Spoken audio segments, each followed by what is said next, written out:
What do we want? Islam versus Volk 2. When do we want it? No, not now, not now, no, fuck's sake. I've already spoken about how this has all come about, so let's talk about how it's gonna go down, shall we? MMA is always a game of inches, but Volk versus Islam 1 was a game of frickin' millimeters. You get any closer and you're Bryce Mitchell's family tree. Before the first fight, everyone was saying that Volk was just going to play with Makhachev on the feet. But it was Makhachev that got the first big hit in, even though that was very much returned. Especially that right hand in round 5. Do you remember that one? Ooh. Don't get me wrong, Volk still did have the edge on the feet, and I believe he still does. In terms of overall strikes, Volk did outland Makhachev 70 to 57, and generally has almost 3 times higher output. But it wasn't as chalk and cheese as people were expecting this time. Word on the street is that Volk might be rerunning this with just one fully functional hand. It's not clear exactly how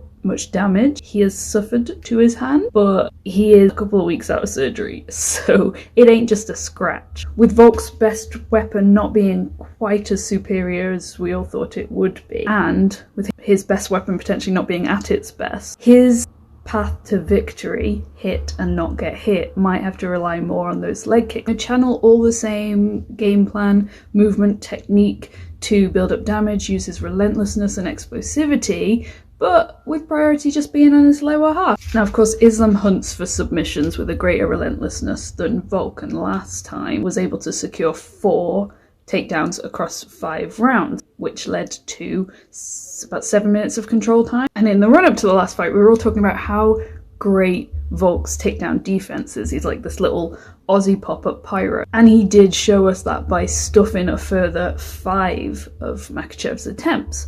But Makhachev showed us his own takedown defense by stuffing all 4 of Alex's attempts across 5 rounds. Now, last time Volk said he was focused on solving the puzzle that is Dagestani wrestling. This time, if anything, before this he's been thinking about a striker in Ilia Topuria. Islam was obviously thinking about Charlie, whose ground game he really needed to neutralise, but in order to implement his bread and butter Dagestani wrestling, he first had to beat Charlie on the feet. And of course, he was actually training for it, whereas Volk was very much just thinking about it. Don't get me wrong, Volk is never out of shape, he's never out of condition, he's never out of the gym. But between no fight booked and the surgery, it's those millimeters we're having to look at here, and all of that might just come together to bump this up to a centimetre. Last time, with this being Volk's first move up to this weight class in the UFC, he started training camp earlier than he usually would, leaving no stone left unturned, doing a different strength program, and of course eating right to pile on the right kind of mass. This time,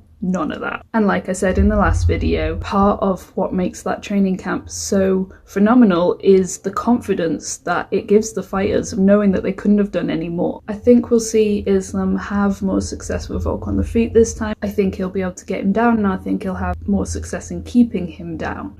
I do think he gets the definitive win this time. Like I said in the last video, I think he goes bread and butter with it. I can't bring myself to say finish, but I can bring myself to say decision win, no questions this time, just excuses. I think it'll be close, like it was close last time. I think it'll be close this time. Like Volk says, and like I reiterate, if there was anyone who was going to be able to do it, I would put my money on it being Volk. What do you think?